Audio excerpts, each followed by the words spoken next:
Sebenarnya ide untuk mengelola tim Persiraja itu awalnya untuk menjaga marwah sepak bola Aceh.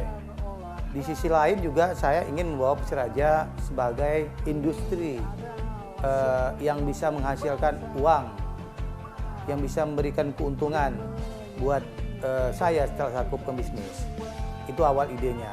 Nah ternyata di dalam perjalanan ya kita masih mengalami kendala-kendala. Kendala yang dimaksud itu kita ya kekurangan sponsor. Dan bagi saya itu bukan suatu masalah. Yang intinya sepak bola Aceh kembali bangkit di tangan saya.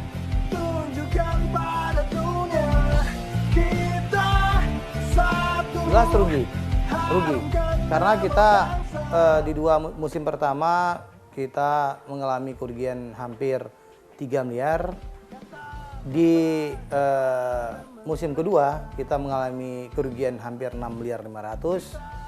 Nah kita nggak berbicara rugi, nggak berbicara untung, karena ini kan kita lagi membangun fondasi yang kuat untuk sebuah perusahaan, sebuah industri untuk mencari keuntungan.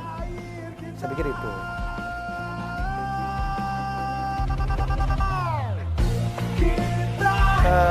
Cara mengelola sepak bola itu kan sama dengan cara kita membangun sebuah perusahaan. Yang pertama profesional. Yang kedua, saya menerapkan tidak boleh intervensi siapapun dalam tim Persiraja, termasuk saya sendiri. Terus ya yang ketiga ya kita harus memberikan hak kepada pemain. Dengan haknya sebagai pemain terpenuhi, maka kualitas tim akan lebih baik dan tim kita diperhitungkan oleh lawan. Nah, terus terang aja, seharusnya Persiraja kemarin masuk 4 besar. Karena pas 8 besar saya mengalami musibah, orang tua saya meninggal, ya saya bukan kurang serius, tapi saya punya musibah yang seharusnya Persiraja bisa. Memang target kita di 2018 kemarin masuk Liga 1. Mungkin insya Allah tahun ini kita akan bergerak menuju Liga 1.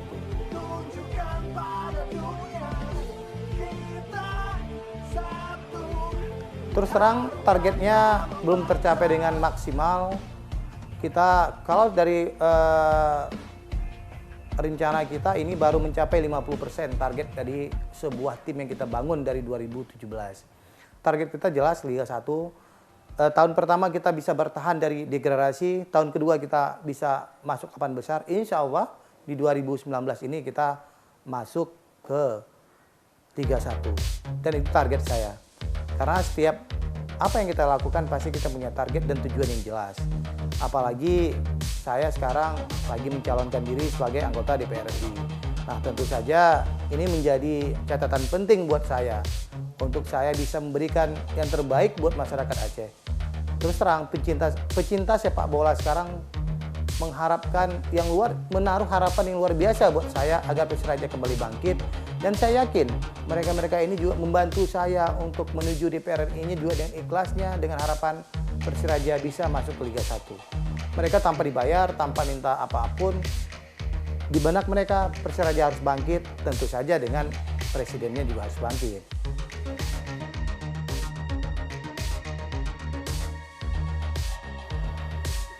Kendalanya sponsor, kita belum dapat sponsor yang besar. Malah kalau kita lihat sponsor, jangankan untuk membayar gaji pemain, untuk makan satu kompetisi pun nggak mencukupi dana dari sponsor. Dan kendala yang kedua, saya ingin mengajukan kepada PSSI agar dana subsidi itu jangan disamakan dengan tim Pulau Jawa. Kita tim di Sumatera, di ujung Sumatera ini biaya tiket pesawat paling besar. Kita tim paling besar. Bayangkan kita harus bertanding di Pulau Jawa. Yang seharusnya tim Pulau Jaya pakai bus, kita pakai pesawat. Konon lagi tiket pesawat satu orang 2.800.000. Mereka cuma 2.800.000 sudah satu bus. Kita satu orang tiket pesawat sekali pergi 2.800.000. Nggak fair dong, nggak adil dong. Seharusnya ada pengecualian. Jangankan disubsidi, digaji pegawai pemerintah pusat pun ada pengecualian di daerah paling ujung. Saya pikir itu masukan bagi PSSI untuk bisa. Setidaknya kalau PSSI harus menyamakan subsidi, PSSI juga punya solusi untuk mencari sponsor buat kami. Atau minimal buat kerjasama dengan maskapai, kami dapat diskon ya minimal 50%. Ini terasa kali bagi kami. Yang pertama kita tim capek, yang kedua kita biaya juga luar biasa habisnya. Kita di biaya perjalanan itu tahun ini 2018 ini saya perkirakan 2,5 miliar kita untuk biaya perjalanan aja. Sedangkan tim Pulau Jawa 1 miliar udah cukup mereka. Itu kendala paling besar buat kita. Bukan di gaji pemainnya. Kita gaji pemain berapapun saya sanggup bayar. Tapi yang jadi kendala adalah di transportasinya yang tidak adil dan tidak fair. Karena kita tahun ini lawan Sriwijaya. Lawan Sriwijaya pun kita harus berangkat ke Jakarta dulu. Bukan menguntungkan bagi Persiraja, malah lebih merugikan. Dari Jakarta baru balik ke Palembang. Bayangkan berapa kali pertandingan yang harus kita, berapa kali penerbangan yang harus kita lalui.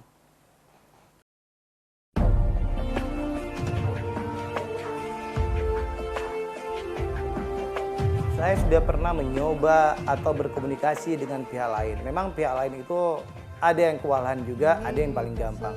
Seharusnya kalau pemerintah Aceh setuju dengan tim kebanggaan Aceh ini bangkit, pemerintah Aceh bisa mengajak Bank Aceh untuk mensponsori Persiraja. Tapi kan tidak. Mereka jangankan berusaha untuk timnya bangkit, menonton saja pun mereka tidak mau. Jadi Persiraja ini memang benar-benar saya didik seperti anak yang baru lahir dari saya. Jadi memang saya mengajak semua, ayo semua. Di Aceh kan banyak perusahaan-perusahaan, ada Medco, ada Semen Andalas, ada Exxon, semua ayo kita bangun. Ada Bank Aceh, tapi mereka tidak mau ikut terlibat.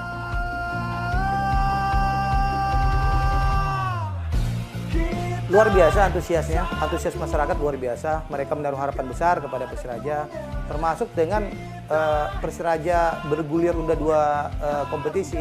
Itu kita lihat sekarang pemain-pemain di kampung pun udah mulai latihan. Turnamen antar kampung atau Tarkam itu sudah mulai hampir setiap kecamatan sekarang hadir. Karena kenapa? Mereka punya harapan besar agar mereka bisa mengisi skuad di tim Persiraja. Mereka udah rajin latihan. Aceh perlu diingat, Aceh lumbung sepak bola nasional. Ada Ismet Sofian di situ, banyak, ada Julfiandi. Mereka lahirnya dari rahimnya Persiraja. Bukan mereka lahir dari Persija atau dari mana. Agus Mulyadi ada sekarang, banyak sekarang. Ada Miswar di Persebaya, di mana-mana ada pemain Persiraja. Di mana-mana ada pemain Aceh yang lahir dari rahim Persiraja. Sekarang tugas saya untuk membesarkan Persiraja dan membesarkan juga nama-nama pemain Aceh. Target saya bukan hanya jadi presiden Persiraja, saya juga punya target jadi manajer timnas di suatu saat nanti apabila saya terpilih selaku anggota DPR RI.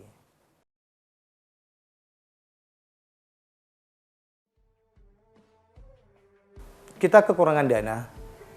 Saya sudah pernah minta kepada Menpora untuk diperhatikan, ya ternyata belum ada responnya. Dan kita juga pernah meminta kepada pemerintah provinsi, juga belum ada responnya. Terakhir Pemko Banda Aceh ada memberi kemarin renovasi sedikit, udah kita lakukan. Dan sekarang terlalu banyak saya renovasi pakai uang pribadi saya.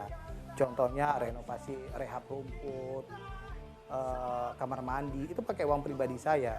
Dan kita main bola di Lampineng itu di stadion kita, kalau malam kita juga mengeluarkan biaya sampai 7 juta untuk genset, untuk semuanya.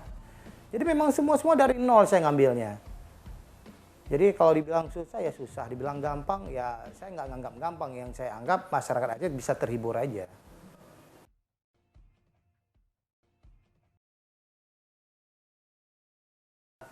...2019 kita target habis-habisan, tapi kita pengennya putra daerah atau anak-anak Aceh bisa mengisi skuad sekitar 60 atau 70%, sisanya kita ngambil pemain-pemain yang berkualitas.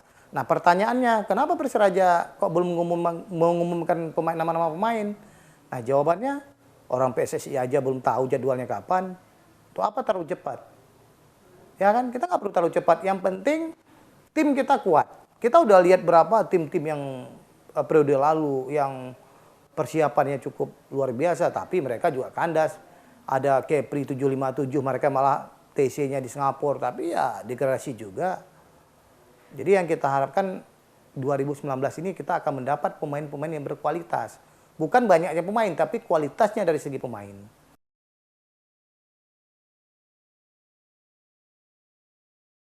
Masyarakat Aceh, ayo kita bangun sepak bola Aceh, ayo kita dukung. Apapun kejadiannya sepak bola Aceh harus bangkit. Bangkit sepak bola adalah bangkitnya rakyat Aceh. Yang perlu diingat.